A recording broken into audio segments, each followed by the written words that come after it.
議事亭前地同友誼廣場嘅年宵市場今日喺一連4日開始擺賣。雖然天氣好轉，但亦有檔販話旺丁唔旺財。黃彩晶報道。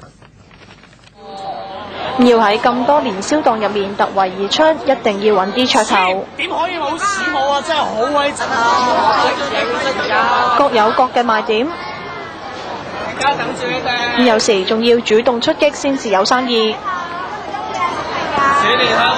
年宵花市嘅第一日，有檔主話：見到太陽等於見到曙光。因為之前啊唔係幾好天啊嘛，你始終都驚落雨係咪又凍啊？咁樣咯，而家好天咗噶嘛，希望好啲咯。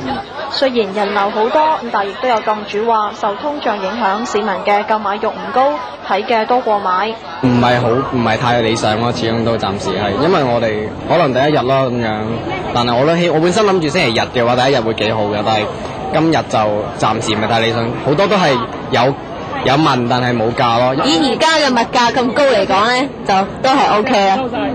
加人工嘅話，我會考慮。唔講你聽。今年澳門區嘅年宵市場分別喺議事亭前地同友誼廣場，至到年30晚凌晨就會結束。澳門電視台記者黃彩晶報道。